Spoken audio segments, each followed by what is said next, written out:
This is In the Black, a leadership, strategy and business podcast brought to you by CPA Australia.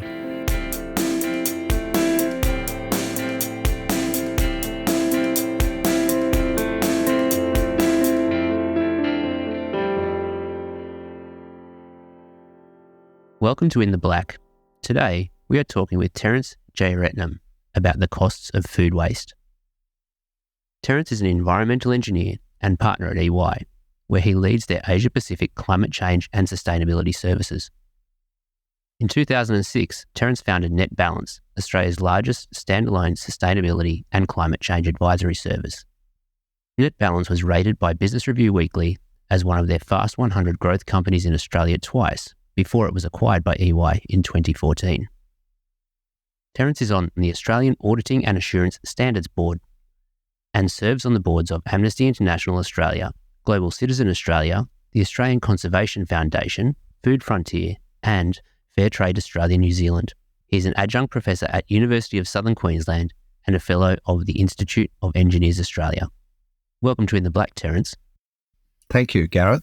Great to be on board, and I'm a follower of your podcast, so thanks for inviting me. Thanks for being here. Now, before we get on to the details of food waste, I'm interested in your path from engineer to sustainability and climate change leader to being a member of the Auditing and Assurance Standards Board. What drew you towards sustainability, Terence, and how did it lead you to the auditing profession?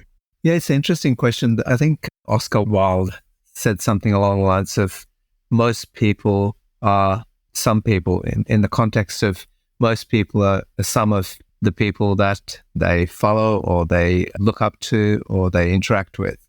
And they make their opinions based on most people that they're with. And typically you form your early childhood personalities from your parents. I've tried not to be most people all the way through. And environmental engineering was introduced for the first time in Australia when I was doing engineering. And I thought, oh, this will be really interesting. And I like the environment and I like animals, so I'm going to try and do this. So that's been my sort of constant all the way through my career. And partway through, I got really interested in corporate reporting and corporate accountability around environmental and climate issues. That was in the late 90s, and I did a bit of research around corporate reporting, which led to some of the early assurance statements in Australia, which I sort of had to make up as I went. In those days, when the standards weren't there, they were called verification statements. And I remember one of the first ones that I did was with Body Shop Australia on their environmental performance report in the late 90s. And I've since been signing a lot of assurance statements that have included BHP Billiton and Rio Tinto and Wesfarmers and so on. And it's eventually led me to the Auditing Assurance Standards Board, as the board is now working on a sustainability assurance standard. Interesting. Body Shop was one of the first. Yeah, it was one of the first reports in Australia. Some mining companies and Body Shop. So the numbers around food waste really are quite staggering. There's various numbers for worldwide loss and costs, but in Australia, we throw away 312 kilograms of food per person per year, and it's estimated that households spend around $2,500 a year on food that ends up being wasted, and most of it ends up in landfill. Now, it might seem like an obvious question after hearing that, but does food waste increase the cost of living and doing business in Australia, and do we just have to accept food waste? Yeah, food waste is such a staggering problem, particularly in the Western countries and developed countries, that we find that I think when you take a sort of a global view of food waste, I think the number is along the lines of 30% of all food that's created does not get eaten. And that's lost along the way from the farm through to the plate. And in Australia, as you said, 312 kilograms of food per person per year is a staggering amount. You know, it's roughly 3 times or 4 times my weight in food that you throw away and that you've paid good money for. Often it's thrown away because it's gone past the due date, or it's not cooked in time, or there's too much food. And that's one thing that I guess we've come to grapple with as a society. You know, we've got lifestyle diseases now overtaken infectious diseases, And part of the reason is the obesity epidemic that we have, and what's causing that, too much food. And when you have too much food, you end up throwing some of it away. I think ABC found that there's some UBS research that prices at major supermarkets rose by about 9.5% in the last financial year. And it rose at a higher rate than the CPI, which rose at 7.5%. So you've got a cost of living concern in Australia with prices rising and people not being able to afford things and afford to pay their mortgages.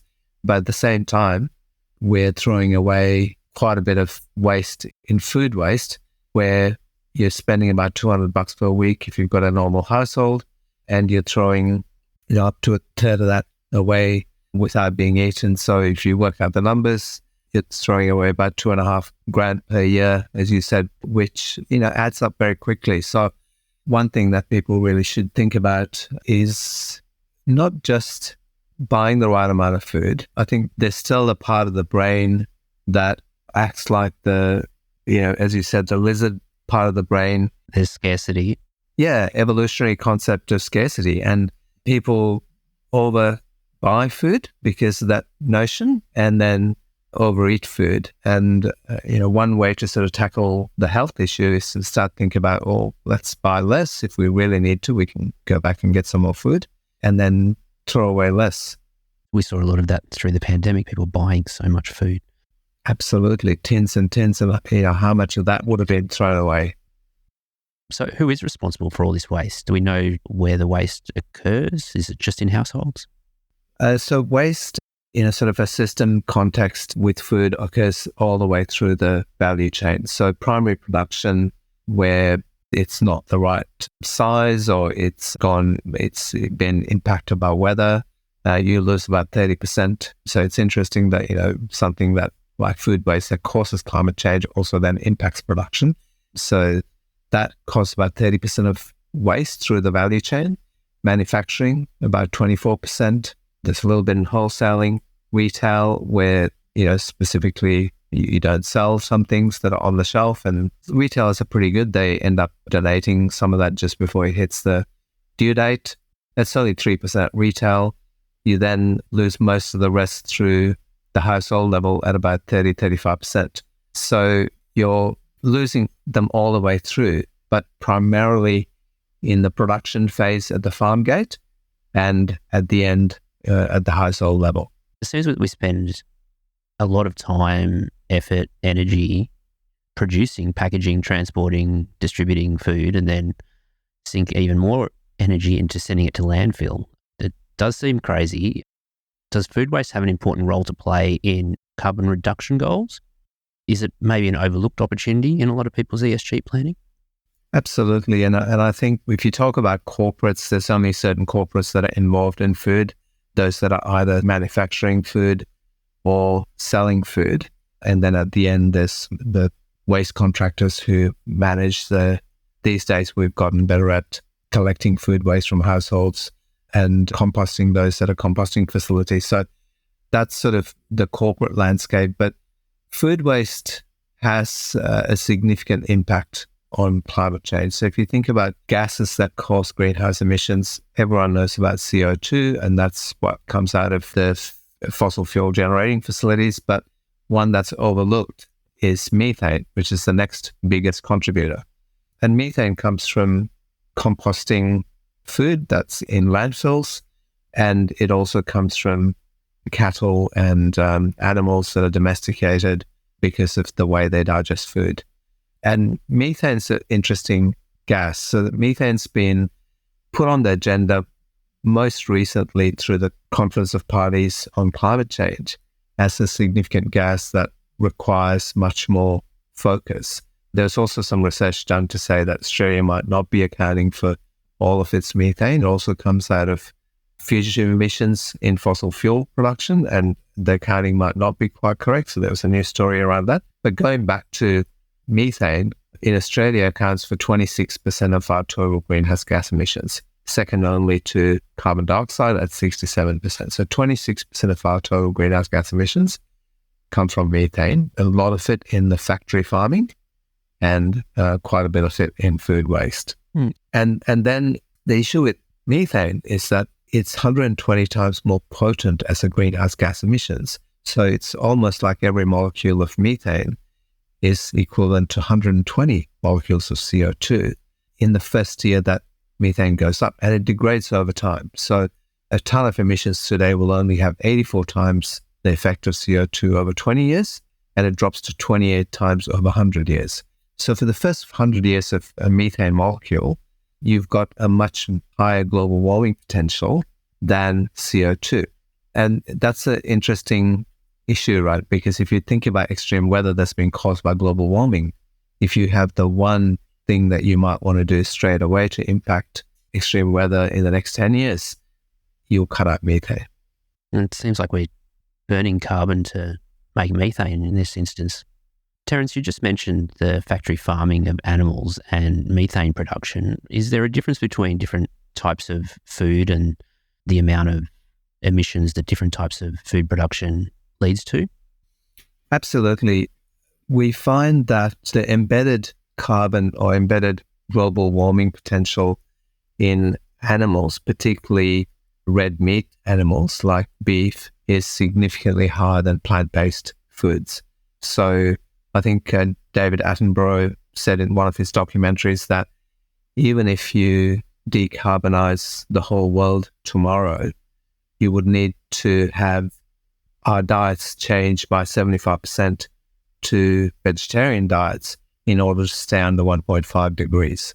There's that much embedded carbon in meat. And so, one of the things that we've got to start thinking about doing, and our transitioning economy needs to start to think about, is how do we move from beef and lamb and dairy to plant-based foods and high-value foods like almonds and nuts and so on that still has export potential but doesn't carry the greenhouse gas emissions. And at a consumer level, again, starting to think about, if you buy a kilo of beef and, meat goes bad quicker, it also, like chicken and so on, carries salmonella, so you don't want to muck around with meat. You've got to waste it often. So wasting a kilo of beef is a lot more carbon intensive than wasting some potatoes, as an example. So multiple 20, 30 times more intensive. And you'd want to think about how much meat you buy and then making sure that you consume it if you buy it. And there's work around alternative sources of protein underway? Absolutely. And that's one of my board roles with Food Frontier. Food Frontier is a not-for-profit that essentially is looking at growing the economy around plant-based and alternative protein foods. So there's lots of options which are a lot less carbon intensive, a lot less water intensive. The other thing that's really interesting that's going on, and a US FDA approval has been given to this, is lab-based meat production. Now, that doesn't sound great when you think about it, but, you don't get the contamination from feces if you grow a piece of chicken from a cell in a lab, and it's a lot less carbon intensive and a lot less water intensive to grow meat. And so that's the other sort of growth area. And for countries like Singapore and Israel, where there's no space to have cattle, these are going to be future source of potential protein. Potentially less emissions. Less emissions and potentially less importing from countries like Australia. So we need to start thinking about, well, how do we look at these developments globally? So, Terence, what role can accountants and auditors play in reducing food waste? Yeah, so I think one of the roles that we already do, developing an inventory around carbon emissions, is to account for waste and account for types of waste. So I think we need to get better at accounting for food waste and methane emissions associated, particularly with industries that are close to the source with food waste. If we do, for example, a brewery or a milk producer, we're looking at wastewater emissions and emissions from some of the barley that's been used in brewing. So all of that's already in play. As auditors, if there's a carbon neutral beer, and I've worked on a couple of carbon neutral beers, we've got to audit the inventory, make sure that the waste out of that facility is being accounted for, And carbon neutrality with climate active, for example, requires you to have a reduction path to manage that food waste. So, for example, sending some of the spent barley to another facility to do something else with it, or to animal feed instead of going to landfill where it creates methane. So they're the opportunities, I think, for accountants or auditors to better help with measurement and assurance of food waste, particularly at a larger level. Sounds like they're a pretty key role in the process. Yeah.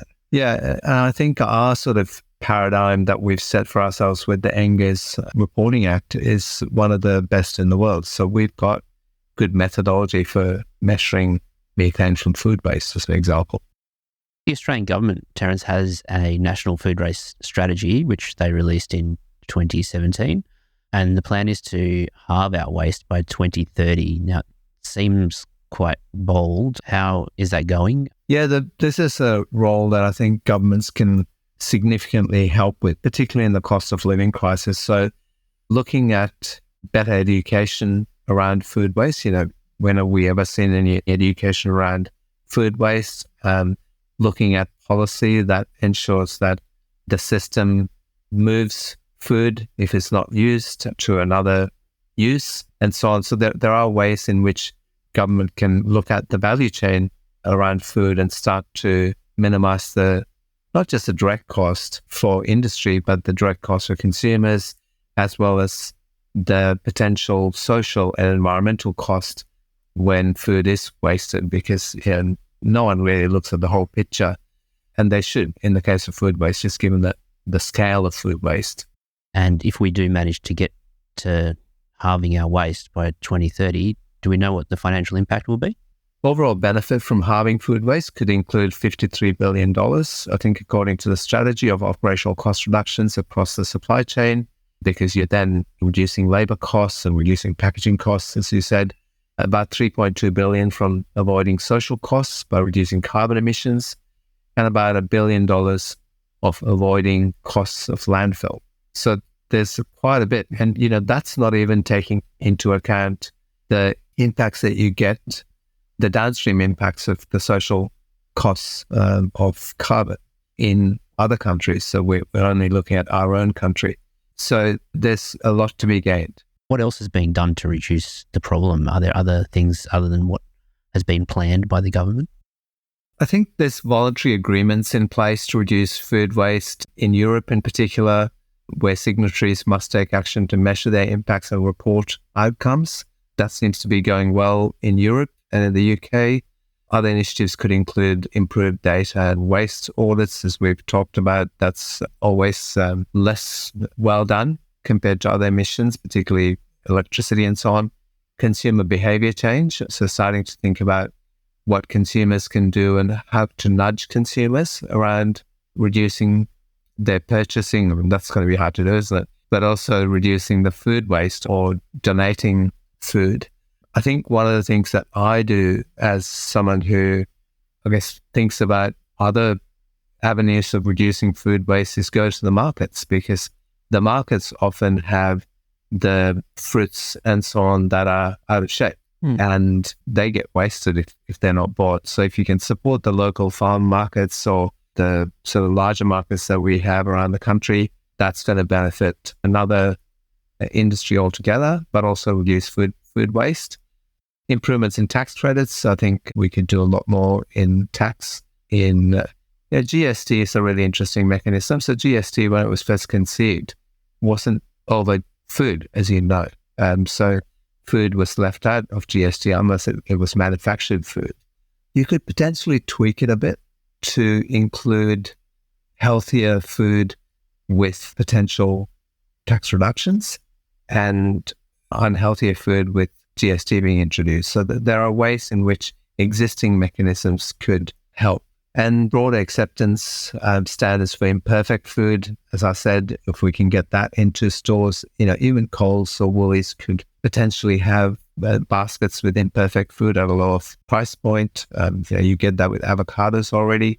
So there are ways in which you can reduce it through the value chain. What can we all do? I mean, you mentioned some things there, like going to markets, choice of foods Is there anything else that stands out that people can do or that businesses can do to help reduce food waste? Yeah, I'd be thinking about all the things that we've talked through, Garreth, but there are other things you could do. For example, meal planning, where you're planning what you need and just buying what you need. There are apps that let you do that. I have a Thermomix. So Thermomix, you can work out exactly what you want. You can send it to an app saying, this is what I need. Leftovers and dealing with leftovers. And again, there are apps and websites where you can put in, I've got some extra broccoli. What can you do with it? And I just type in broccoli. It'll give me 18 recipes and you can work out what to do with the extra broccoli you have. So I think technology is starting to allow us to have reduced food waste. You can use all parts of the vegetable, for example. I've tried using, and this is because I'm plant-based, but I've tried using banana skin to make bacon. And there's recipes to do that sort of thing. Right. How'd you go with that? Not good.